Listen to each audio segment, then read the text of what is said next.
YouTube, time to tap in this week's chat today. We are going to be going over the best legends for Apex ranked in Season 13. This season is primarily going to be on Stormpoint, and there are definitely some legends that are very, very good for this map that is larger. There's been some buffs, some nerfs from different legends, as well as Newcastle being added. So we'll talk about each legend, how they fit into the meta, and hopefully this helps you and your squad to rank up in this new season. Thank you so much for watching, and I hope you enjoy the video.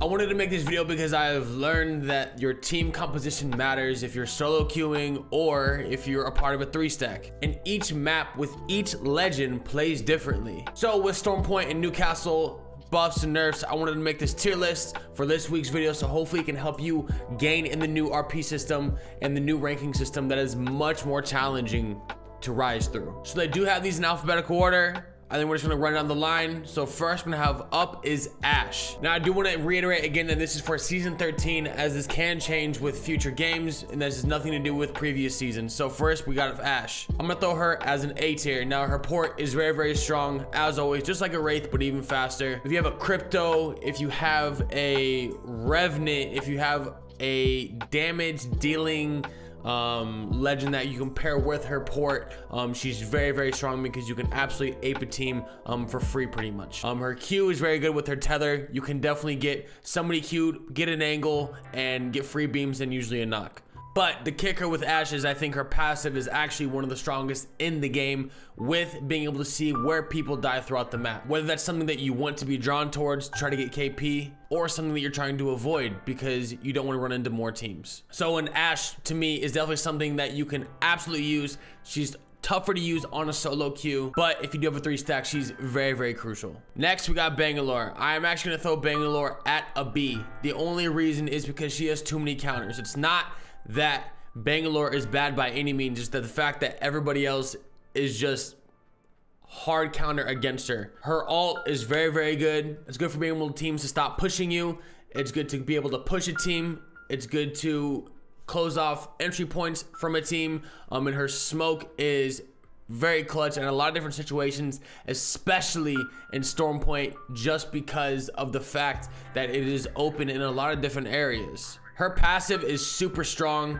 If you can use that speed boost to your advantage and you can get an angle and get a nasty peek somewhere, she's super strong. The only reason she is at a B and not higher is because Seer, Bloodhound, Digi threats, a lot of these things that exist within the game are hard counters to Bangalore specifically. So hopefully she gets a rework at some point in the future. Next, we do have Bloodhound. Now I'm gonna put him at an A. He's not my favorite legend, but I'm trying to make this objective as possible. He has always been one of the best legends. In Stormpoint, there are a lot of ratty areas because there's so much open space and so many different choke points to hold. There have been multiple times now at the point since starting the new season that we will be just running into a choke point and there's a full team stacked waiting for us to come through there. And only if we had a Bloodhound to scan, it's one of those things where it just helps the entire team. Also helps you track down rats. And of course, the Bloodhound ult is absolutely out of this world. So we're gonna throw Bloodhound at an A. Next, we got Caustic. I'm gonna throw Caustic at a D. Caustic does have a place within the meta,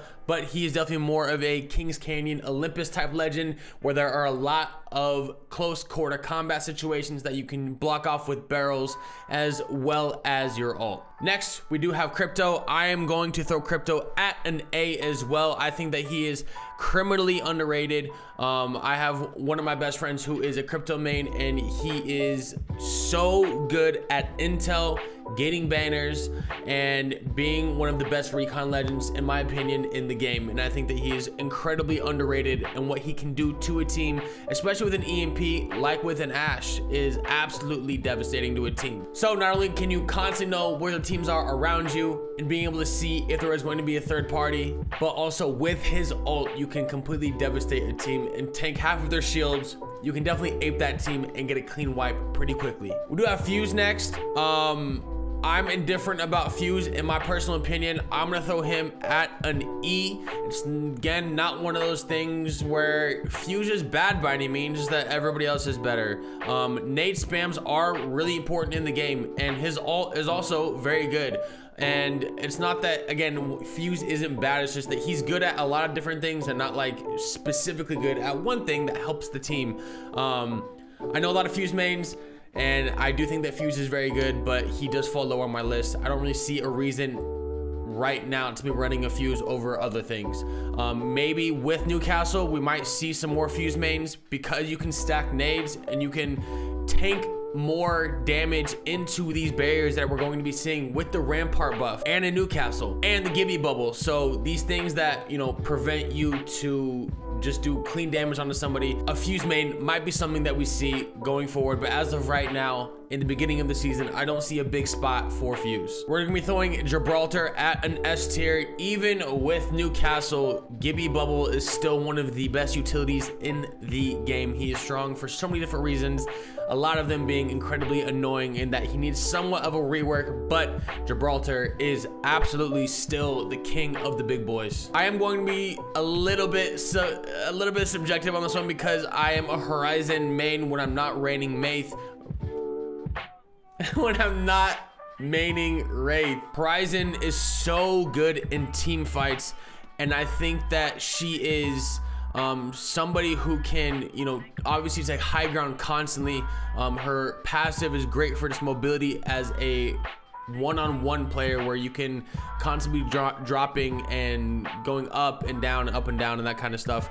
And her ult is great for team fights and being able to third party and also just keeping your team mobile and staying alive. I don't think that she is a S pick by any means. I don't think she's a must-have, but I definitely think that she is up there for sure. This one's gonna hurt me, and I know it's gonna hurt a lot of people. So we'll pour one out for the Lifeline mains. I am going to put a Lifeline at an F. There is now no point to run a Lifeline. I hope that they do something with her to make her valuable again. But as of right now, if you are running any sort of medic, it needs to be Newcastle. Lifeline's kit can be there. There is definitely some things that she can do, but I do not see any reason why you'd be running a Lifeline main objectively in any sort of ranked play. She has her moments, but currently everything good about her is in other legends and they do it better. So Respawn definitely needs to prioritize our girl Lifeline and to try to make her better. Next we have Loba. I'm going to be throwing Loba at an E tier as well with Fuse. I know that there is a controversial topic with Loba because of her black market in endgame. That's going to depend on how useful she is, on how many times you get to endgame, you have position within the final zones, as well as being able to put down a black market. Because there are so many different variables, in my opinion, on when her black market endgame is so good, depends on how well you are as a team. If you are constantly getting there, if you are scanning beacons, yes, she is a great legend and is probably higher. But because I don't see the highest value in constantly seeing where purple and gold items are within the game, especially with so much PvE on Stormpoint, you can easily get your Evo shield up higher much more quickly than on other maps. And her Q is honestly very, very good. It really is. But to me, it's not something that is groundbreaking or brings a lot of value to a team. It just helps her win her 1v1s. Then we got Mad Maggie. Now this might be a little bit controversial, but we're gonna be throwing Mad Maggie at a C tier. I will say that I think because of Newcastle, we might be seeing more Maggie mains. You can get through Gibby bubbles halfway, and you can start to do damage on a Newcastle ult as well as his Q. This is definitely a legend where you have to have the right team composition to make her work, and you've got to have an aggressive playstyle at that first and foremost. With the Mastiff going back into the care pack, you really only have a PK to make her passive good, so that's kind of a downfall. But I do see some potential and maybe a little bit of a window to see more Maggie mains come out with, again, a shield defensive character coming out, where you might have to throw a drill on a knockdown shield for Newcastle to help him, to have him stop rezzing and dragging somebody. And with Stormpoint being very open, she might be good for trying to get from point A to point B with her ult that does get up very quickly, as well as pushing a team inside of a building in the few buildings that you probably have within your zone, and being able to push up on that while they're stunned. She might be one buff away from being an A tier, maybe even an S, but as of right now, we're gonna throw her at C. Next, we have Mirage, and I'm really struggling with this one. I don't think Mirage brings anything specific to the table except chaos. I'm going to throw Mirage at a D tier, specifically because whenever I run across a Mirage team, if they play smart as a Mirage, he is difficult to take on when he ults, as well as always throwing out decoys correctly and giving intel to his team where we're located. Again, he's not somebody who is going to be a legend that is gonna completely change games, but I've noticed that whenever I run across Mirage teams and you have a smart Mirage, he is very chaotic and is somebody who can definitely change the course of a fight if you don't know which Mirage to shoot, if he has his ult up, and also the invisible res as well in stressful situations. Next, we got Octane. Octane is a C tier for me. He's average. You know, Octane with his pad on Storm Point is good. I've seen the glitch as well where you can do it with a cannon to help yourself boost even further. I think he's a very good legend. He's great at winning as ones. He's great for team rotations, but the only thing is that if there is a team that have absolute laser beams, he kind of becomes obsolete, because all you have to do with Octane is just hit your shots. Whether it's padding in the air or he's stimming across a field or whatever it may be, as long as you're hitting shots on an Octane, he kind of becomes useless. A good Octane with good movement can be very lethal. So next, we're going to be doing Pathfinder. I do think Pathfinder is between an S and an A tier. This one is going to be tough. He's somewhere in the middle, and I don't know where I would put him if I'm being honest. Path is tough because his zips are good, and his zips help you get high ground. He's very good at winning his 1v1s because of his Q. And his passive isn't anything unique. So I think we're gonna throw Pathfinder at an A tier because of those reasons. I don't think he's a must pick or a must have by any means, but I think he is still very good. He's great at winning his ones. Obviously he can scan beacons, again, which needs to be reworked. And his zipline does help you going to and from places constantly, and it does help with endgame as well.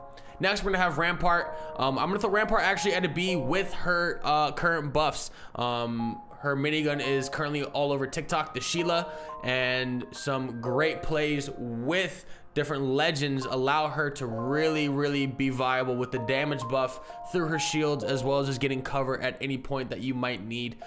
Being on Storm Point, again, that there are a lot of open areas, she is awesome. I like the rework with her. She actually has a place within the meta now, her having the lowest pick rate. I think she's got a lot of potential. Again, she's got to play her a little bit differently, but I think that she definitely has a spot within the meta now with being buffed. Next, we got Revenant. Now, this one does hurt me a little bit. I do want Revenant to be very good. There are some things going around right now where they want his ult to be a little bit buffed, that you have shadow movement being, you know, faster movement and a little bit longer duration within totem. But unfortunately, your Revenant is very reliant on how good your team is, and as well as who is picking what on your team. You need to have really good team chemistry when you are doing a totem, as well as who you are throwing with him on a totem. If you have an Ashe and or an Octane, you have Revtane, right? Or even Ashe, where you can hit totem, you can Ashe port, hopefully get a knock. You have to be, you know, team firing and making sure you're counting the time the most with that, not getting too much damage or completely dying. And it's he does have a large skill gap with his movement and his infinite climbs. I said this on Twitter that I do think Revenant actually has the highest skill gap in the entire game, because if you now, as well as, because if you can place your Q at the very perfect time when a legend is about to use their ability and they can't, Revenant becomes one of the best legends in the entire game. If you have a Gibby team in the middle of the field, or you have a team weak and they want to use port or whatever the ability in said situation might be, and you can hit that Q and they can't use it and you can finish that team off clean, Revenant becomes so good. But he is so reliant on your team chemistry as a whole, as well as the personnel that you have with him. So unfortunately, because of those things, to me, he does have to go to a D tier. Next, we do have Seer. We're gonna put Seer at a C. I think he is very good. Since his heyday in his broken days, he does still have a spot in the meta. The best legend for deterring third parties. If you place a Q well and you have an aggressive teammate, again, he's one of those players that you need a good team with a Seer, but he does do a lot for the team itself. But unfortunately, he's also not a brain dead legend, so I would say though he is like a C. He is a C to me because he's not as good as a Bloodhound or Crypto in my eyes, maybe, but he does do a lot for the team when it comes to recon and what he can do for intel. Next we have Valkyrie, and we're gonna throw Valkyrie actually at an S tier, especially on Stormpoint. You have micro rotations, you have macro rotations, and she's the only incredibly viable macro rotation legend in the game. Even with her nerf, not being able to spin with her flight is not really a big deal. It does make you have to choose where you want to go to Valk ult, but a lot of the times when we don't have a Valk on the team, I constantly am wanting a Valkyrie on our team. I think she's absolutely a must pick on this season for sure. She's definitely one of those people that she can scan beacons. Her Q with her stun is phenomenal. Valkyrie's very, very strong and definitely a must pick for season 13. Next, we're going to be throwing up Wattson. Now, I do think Wattson probably is between a D and an E. A Wattson can be very good, but the thing is, it's another one of those legends that you have to be in a enclosed area to make her like super viable and making sure that you're rotating quickly. The reason that, and I said those similar things about Caustic, if you're being stronger on Olympus and Kings Canyon, but because with Caustic barrels, at least you can, it provides you at least a little bit of cover, and you can deter a lot of teams with that, where Wattson fences are kind of not as strong in a lot of cases than a Caustic barrel. So I think because of those things, we're gonna throw her at an E. I think she does have a spot in the meta. I think she is very, very good. It's just the map, again, is kind of dependent on Wattson, and you have to have a good Wattson on your team as well. I think she does have a high skill gap on the geometry and how you're placing her fences and how to work with that, and making sure that if you do have a Wattson on your team, that you're prioritizing your rotations and making sure that you're getting buildings, because that's when she truly shines. And the last two, what we're gonna do, these ones are gonna be tough, and I know that one of these is probably gonna make some people pissed off, but we are going to throw Wraith at an S tier. Now, I know, okay? I'm a Wraith main, I understand it. But what you truly understand when you are a Wraith main is that you are partially a healer as well. Not only do you rotate your team for free a lot of the times, but you get people in and out of situations. You're able to take flanks, and even that stupid "somebody's watching me, somebody is looking at me" comes in handy a lot on Stormpoint itself. She does do some of the best micro rotations on the game currently, and I think that she's very, very strong. She's been at the top for a very long time through nerfs as well, but she's somebody who doesn't matter the map. She's always good at helping your team fights on a smaller scale, of course, being Valkyrie being the top as well. I do think that Wraith does get a lot of hate because, you know, it's Wraith first and foremost, right? We all know what a Wraith main does, but there's a lot that we don't consider when you are a Wraith main. You're responsible for taking angles and being the initiator within the fight and queuing back and knowing when to queue back to not take too much damage or go too far from your team. You're a combat medic. You're not a full-on Newcastle or Lifeline as a medic, but you are absolutely somebody that needs to get your teammates in and out of situations quickly. And rotations are also smart as well, so you have to have good game sense. So when a Wraith is good on a team, man, they can be annoying. And I'm not talking about the, you know, the uwu Wraith mains, not those guys. The real Wraith mains who play for their team, because she is such a good team rotational legend, as well as somebody who can absolutely frag out your team if you're not being careful. Lastly, we have the new legend, Newcastle. He is strong. He absolutely has an amazing kit. His ult allows you to be able to push people. His ult allows you to save teammates, and his ult allows for good rotations a lot of times. And even if you make a bad rotation, there's a team that's ratting and it's unexpected, his ult allows you to at least try to stand a chance by putting down cover. His shield is strong.